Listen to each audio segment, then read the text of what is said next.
What's going on, people? Welcome back to the channel. Back again, this time with the second video in our season review series.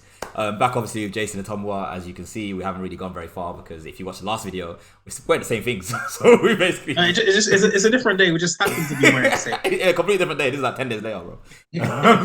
But anyway, today we're going to look at the transfers. You know, Ten Hag's transfers. They made about, over the course of the season, maybe 6 or 7, maybe 8 transfers. We're going to go through who was the best transfer, who was the worst transfer. But also, we're going to look at what do we want for next season. This summer is upon us, you know. Transfer window opens on June the 14th, not far away. So, or actually, when I release this video, it might be June the 14th. So, so what do you think, boys? The Ten Hag transfers. Firstly, let me list out the transfers. Yeah, we had Malacia coming first. You know, Malacia, nice and cheap. I think it was like 15, 25 mil, something like that. Ericsson on a free. Remember context? He was on a free. Martinez, the butcher, amazing. Then we had CASEMIRO. We had a whole situation with flipping, what's his name? Then De Jong, and then we ended up getting CASEMIRO. I can't remember actually if CASEMIRO or Antony came first. But obviously we had Antony. Then we actually also had Dubravka. Let me not forget Dubravka. We can ignore Dubravka and probably Butland as well, to be honest. Yeah, forget that. Exactly. But then we had, in January, we then had Sabitzer and Weghorst, the other way around. Weghorst came first, Sabitzer. And before we even start talking about best and worst, yeah, Somewhat, you said something that is stuck with me since you said it. I think you stuck at one of the comments on one of the videos. Yeah, you said we turned our noses up at Arnautovic in January, and we ended up with Wout Weghorst, bro. And now, obviously, hindsight's a beautiful thing. I mean, looking back, we didn't want Arnautovic, but when you think, actually, I would probably prefer him to Weghorst. Let's be honest, right?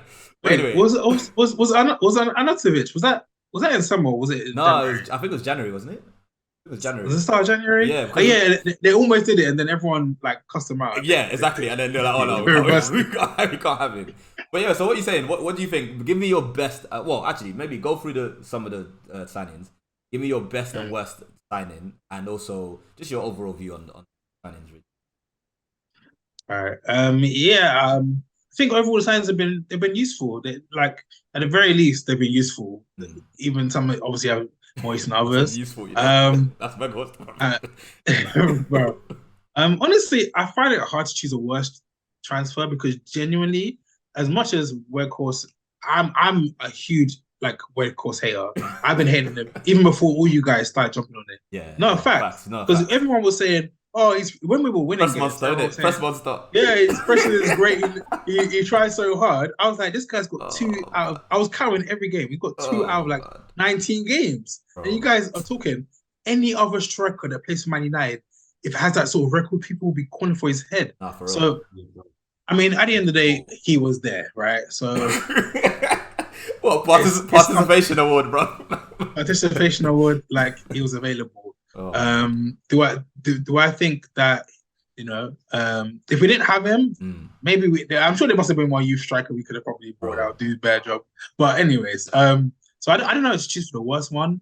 I might just have to go with him, just on principle, or maybe Malacia. He kind of started good and then didn't really do great after then. But I think the clear best transfer is obviously Casemiro. It's very clear. I mean, you could go Casemiro or Martinez. Okay. Our person would go Casemiro because I think he just brought that elite level to our team in terms of the pedigree that this player is. Especially the first half of the season, he was just dominating games. It was everything. He was like, "Yo, you want to do it? You want to counter attack? Nah, no, stop that. No, hey, give me that. Hey, let me just finish this assist real quick, brother." It was disgusting. What this guy was doing, dominating games completely. So, yeah, and I think he's going to be good for us for years to come. So I'm looking forward to that. Jay, what are you saying, bro? What are you thinking? He's about to go in on Weghorst, bro. Jason's face when he has that face, he's ready to say something. Wait, actually, can I just say it? Can I just say it? Go on. When I did first see Weghorst in person, live, I think it was the Arsenal. It was our game against Arsenal in January, right? When we lost 3-2. I think that's when I first saw him play. I can't remember. Either that or the Carabao Cup final. I can't remember. Either way, I just remember thinking this guy runs in slow motion, bro. Like he's literally he's like running, bro. But anyway, James, sorry, what you gonna say? No, that's calm. Alright, let me start with my best. I'll start with the best. Cool. For me, the best and the most important was Martinez. Okay. Martinez, man. Martinez. The butcher of Manchester. Absolutely love it. I just feel as though, because the reality is this, yeah? If we had not signed Martinez, we would have been stuck with Maguire. This ain't no scapegoat thing. It's just facts of reality. Maguire is a huge reason as to why this club has been failing. Question mark, though. Huge reason. Wait, question, though. End of the season, we didn't have Martinez, but we survived with Lindelof and Varane. Absolutely. With Varane and Lindelof. Okay. Last season, who's playing? Varane weren't playing last season. Yeah, you're right. Yeah. And to be fair, Varane was injured at points this season as well. We would have been stuck with Maguire. We would have. You see what I'm saying? And you'd have been stuck with Maguire, and this is why you got memes. Harry Maguire! You understand? It's mad. You would have been stuck with Maguire, and we would have been finished. First two games of the season, again, Ten Hag clocks. No. This guy is a big issue. Facts. Who's not played the most out of all the players from last season? It's Maguire. Maguire's been dropped the most. So the most important replacement for Maguire was Martinez. And had it not been for Martinez with his ability to bring the ball forward, to play balls forward and cut through the lines and whatnot, the composure at the back, he's press resistant. He has been phenomenal. Excellent. Absolutely incredible. And the attitude, the anger, the venom, the aggression, like got everyone doing high fives and stuff, which then spread into all our players. Nah, man, absolutely incredible. So for me, Martinez was the most pivotal signing. So happy, and for him, that's a 10 out of 10 signing. That's a 10 out of 10 signing. Casemiro will be the next one. We were mocking his height as well. Well, I mean, I never mocked his height, because shout out to the short kings. Exactly. Shout out to the short kings, bro. Yeah, it's all good. No, because for me, I was like, that's an ignorant statement. Like Charles Puyol, what? Cannavaro? Are these people tall? Like, come on, let's be serious. You understand? So who Roberto Carlos, etc. Come on, get out of here with that rubbish. But yeah, Casemiro. So for me, I'm massive on DMs. You know, I had this conversation with Al. I'm massive with DMs. You just think all these years we've not had like solid DM. But when we've had solid DMs, what do we win? You had Roy Keane, you had Carrick, you had Owen Hargreaves.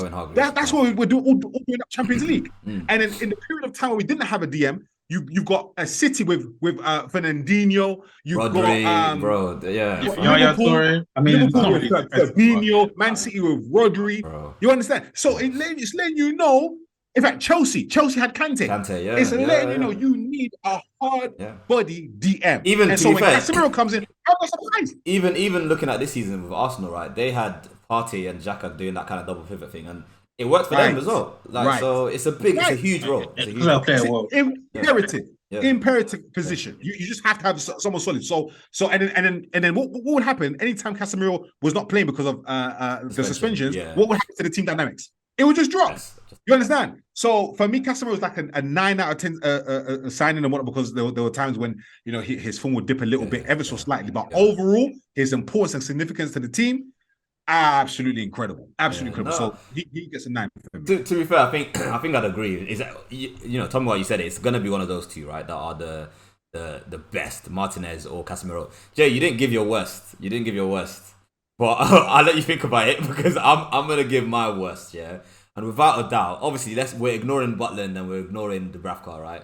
Dubravka actually did us a favor, because he played for us and then he couldn't play in the final against us. So that was probably that was all he's exactly that was some secret agent stuff. Butland didn't do anything, like he didn't play. So ignore those two, man. But it just has to be Weghorst. If you're gonna pick one, it's gonna be Weghorst, right? Like you said, Tom, fair enough. He was useful at times. He was body on the ground that we needed. Press monster, whatever you want to call it, and I gave him. I was one of those guys that was giving a lot of leeway, a lot of leash, saying, you know what, no, he's all right, bro. Like he's helping. People were saying we need to sign him up, exactly, because when we won the Carabao Cup as well, he was standing, he was on his haunches, just laying there. I was like, this guy's sick, bro, the passion. But no, he was the worst. But my best, is gonna have to be either Martinez or Casemiro, and actually, I would actually go with Casemiro just because.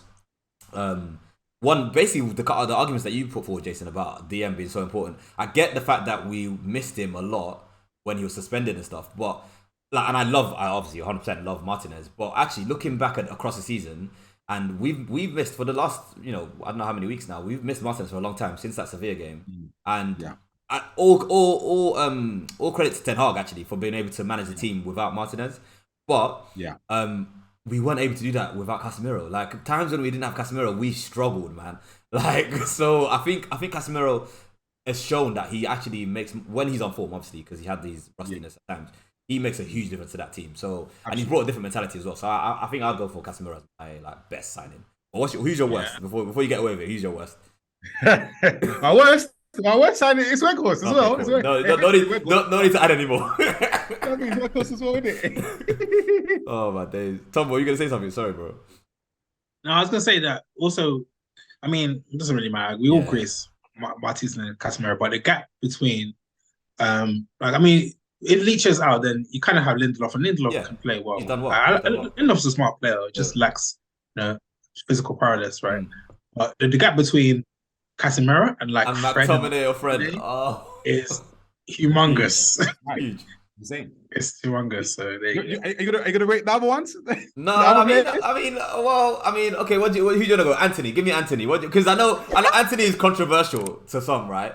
So let's actually talk about Antony. I think we should talk about it. Exactly, because I in one of my other videos, and I did a little short on it, right? I said a lot of people are coming out saying Antony's and Jason's, I don't know if you're one of them, but you're no, he's not. Okay, but like obviously, let's get it right. I think all of us, in fact, when he first joined, were like, what is this guy doing, bro? Like obviously, first game he scores, but then a few games after, you're like, this guy's only using his left foot, bro. Like it's a bit much. Like come on.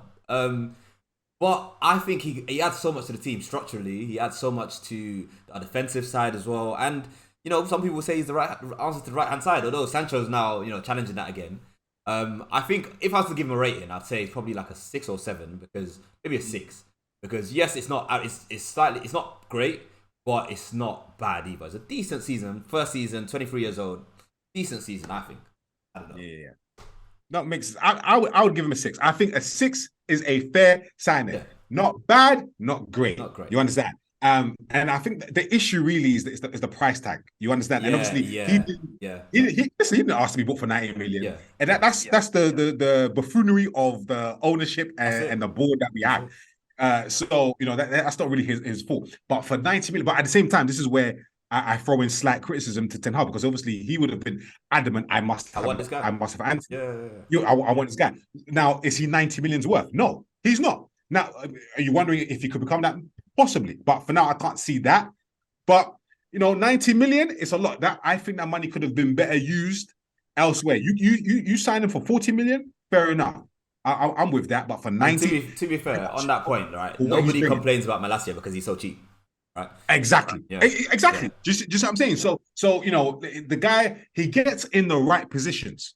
He's getting in the right position. Yep. Got that dog in him. But listen, for 90 million, I need more than dog. Yeah. I need more than just dog in you for 90 million, please. And obviously you've already said the left footed. So he's very raw, very, very raw. That he's got some talent.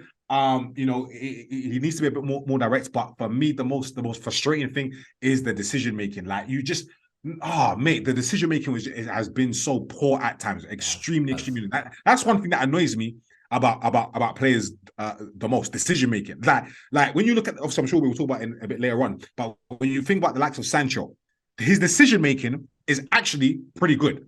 Like his decision as to when to make a pass and hold the ball and whatnot. Because everyone just wants, just run. He's not that type of player. He picks and chooses when he's going to do that. And for me, his decision making, you put him on the right hand side, is good. Better. Antony is just like a headless chicken, just running, he'll shoot when he needs to pass when he needs to shoot. Yeah. And so for me, that brings you down to a 6. But again, first season, let's see what one for next season and go from there. Okay, all right.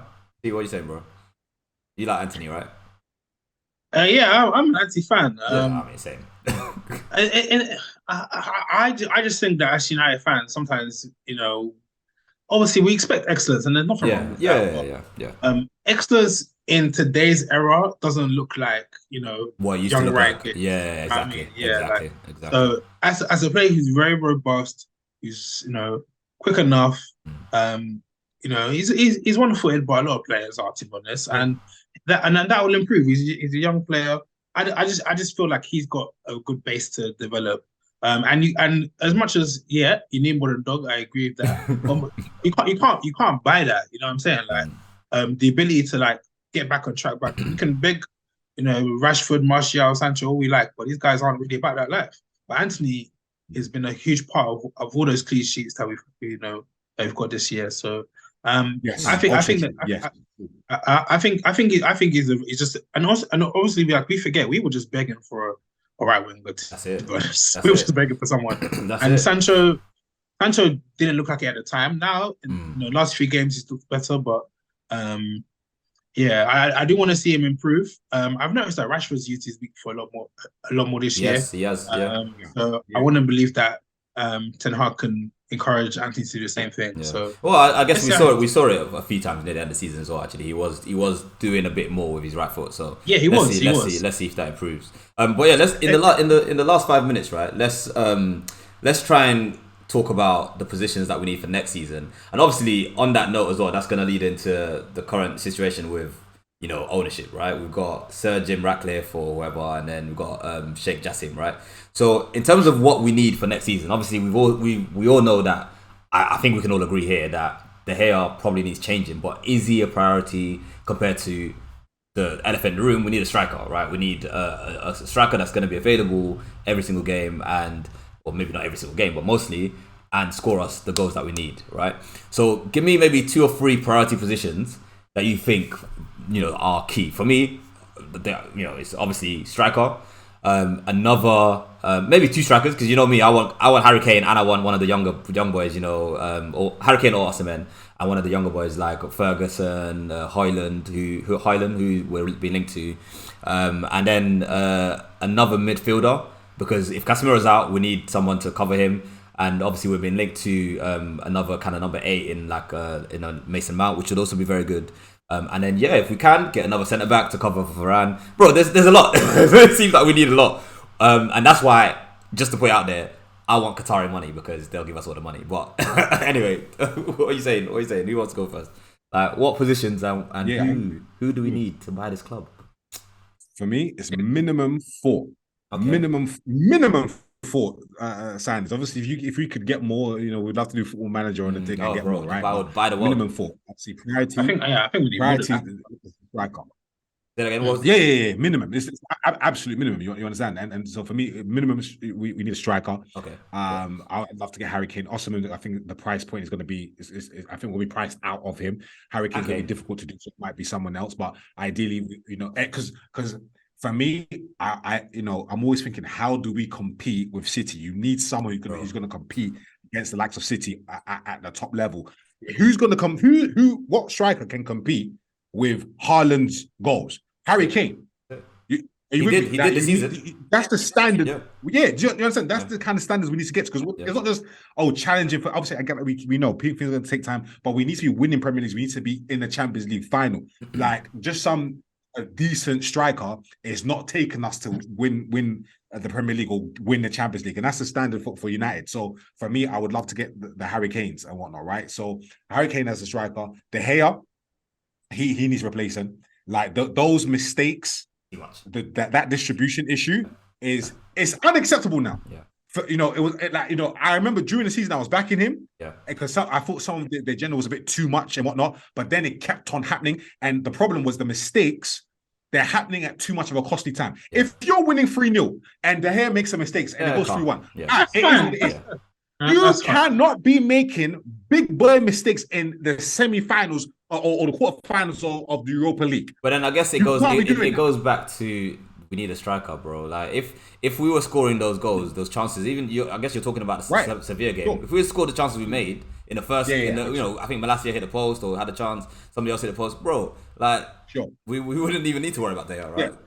Well, exactly. But again, if we scored 2 goals and then he makes those dumb mistakes again, and we need to cut out these mistakes. Yeah, we do. FA Cup final, he was again making ridiculous mistakes. So for me, the hair needs replacing. And then, as you said earlier, because the drop off when CASEMIRO is not playing is too big, we need someone to play there as well. So for me, I personally want to Caicedo. Oh yes, we already discussed the importance of DMs in the video. So for me, I get another DM central midfielder, and then I would then throw in a centre back as well. If you're getting rid of Harry Maguire, you need strength in depth there.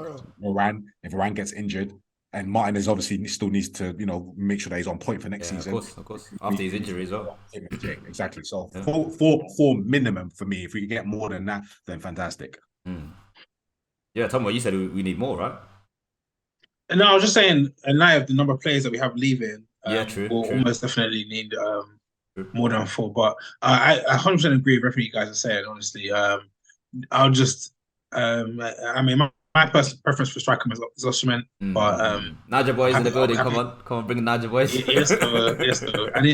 I just love. I just feel like I like guys with that fast and then get around the pitch with speed and I think Ten Hag could just maybe make him like he'll be like kind of Martial 2.0 kind of thing. Speaking of Martial, do you think we're gonna keep Martial as a backup?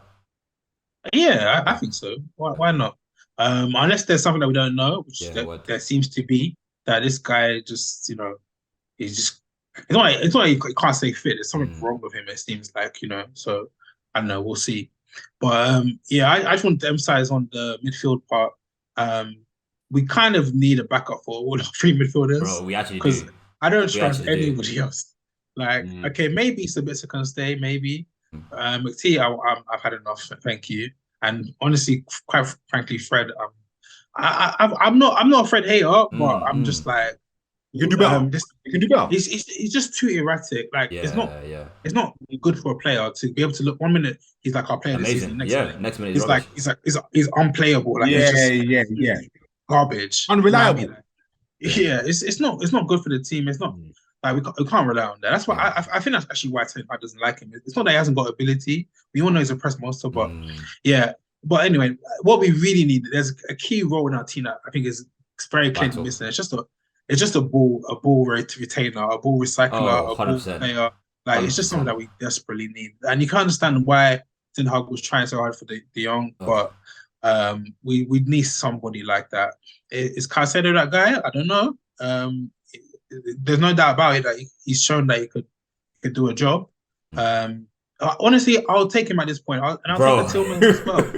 I'll take those, man. Because quite frankly, we don't really need to we need one. We need a world beater striker, no doubt about it, and. Ideally, like at least a very, very good modern goalkeeper. But the rest of it, we don't need an elite centre back or an elite. I don't think we necessarily need a De Jong, but we need someone like a Mount. Maybe that's why we want Mount now. Maybe that's why we're looking at Mount. Yeah, Mount. I'm not a big fan of Mount. I'm not gonna lie. I feel like he's just like White Lingard, to be honest. Just run around Lingard. He just looks pretty while he's doing it. He's in good shape, but I'm like, maybe I'm not, that's interesting actually. I'm not really a big fan, but hey, if Ten Hag believes, then that's it. Or for 50 million or whatever they're saying, bro. They're saying 70 mil, bro. Chelsea, we want to pay 40. Chelsea's saying 70 mil. It can't pay 70 mil. We'll have the Antony issue. We'll have the same Antony issue. Exactly. Potentially. Yeah. I mean, I don't know if Rice is really a good fit for our team now, but it's now declared that he's available. I think that'd be a great signing, not gonna lie. Yeah, I mean, I like the idea of being able to play even 2 DMs. Exactly. Even Rice and Casemiro. Exactly. And then you can have like a defensive lineup. You know what I mean? Like if you're trying to protect the lead, you can just send Bruno to just do his nonsense whenever he wants to do it. Exactly. You know what I mean? You need to control the midfield, man. Like the games are won and lost in midfield. Like again, you think of all the midfielders. And there's the warriors, the soldiers that you've had in our midfield. And of course, why won't you be winning things? Of course, you're going to win things with the kind of midfielders we have. And again, I just think about the FA Cup final, the way our midfield was run ragged. Why? Because they've got ballers in midfield. We need bad boy midfielders, man. So if we can get two, like a Caicedo and a De Jong type player, brilliant. You understand? So yeah, we didn't really talk about it, right? But the only way we're doing all this is if we have money, guys. Like if we have money coming into this club and people are invested in the club, and this is why this is what, like, if I'm just financially looking at the club, what I want for this club going forward, I want us to challenge City, who are state-owned. I want us to challenge potentially Newcastle, who are state-owned, and Chelsea, who are just Bowley, just buying all sorts, bro. Like, I do think we need, judging from what's been reported, I think we need Qatar. I think we need Sheikh Jassim. Because Sir Jim, they ain't got the money like that, bro. I mean, let me be honest though. We don't have the capacity. If I was poor like Sir Jim, let me be poor like that still, because he's still rich. Yeah. but a level support. There's levels when it comes to billionaires or millionaires, whatever they are. But I think it probably will be. I actually think it will be Sir Jim. Fortunately, but I don't whatever. It's better than the Glazers, I guess. But I don't know. What do you think? Like, I don't know. I'm losing all hope. I'm just scared of the Glazers. We all feel this creepy feeling that they just might just be like, yo. Oh, not selling. Not sell. Because we saw the FA Cup when they look like flipping Jabba the Hutt. Bro, his hair, when they were shaking the players after the FA Cup, I was like, this is your fault. And you were sitting there shaking their hands. How dare you? How very dare you? I pray we get that oil money. We'll find out in a couple of days in our time. So maybe when you see this video, maybe it'll be decided. Yeah. But if we get that oil money, then we're gonna be in good stead for sure. Because that guy seems serious about making our club a serious contender. And we've seen now, these Arab countries, they don't play. They don't play. Look at Saudi, bro. Saudi are going in buying all the players. They ain't playing it. But anyway, let's leave that one there. Like I said before, we do have. You didn't Jason have his opinion. What about? Oh, sorry. Oh, Jay. No, give me. No, because you actually said something over there about that made me encouraged me about the Qataris, right? What are you saying? Yeah. The Qataris. So this was literally as of yesterday. It was only as of yesterday when we got the announcement of the fact that they're doing this deadline move. I just thought to myself, you know what? I want Qataris. And as a result of this deadline move, I think it's them, because the Glazers have had ample time to accept Sir Jim Ratcliffe. Yeah. What are you waiting for? What are you differing over? Unless you are using Sir Jim, he's using as a means to be able to bump up the offering from the Qataris. And then you're hearing all this PR stuff with Sir Jim's in the in the advanced stages, and then you're getting more official sources from like the likes of Ben Jacobs saying, no, there's no exclusivity period with anyone. And then why haven't you accepted Sir Jim already? It's because you want more money from the Qataris, and they know they're good for it. You got about 230 odd billion, so they know they're good for it. They just want them to bump up the money. So for me, I actually feel as though it may very well be the Qataris. Obviously, it may very well be wrong, but who knows? Who knows?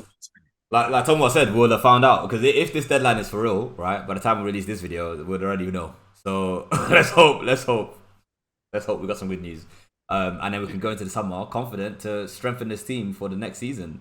But yeah, like on that note, let's, like I said, leave it here.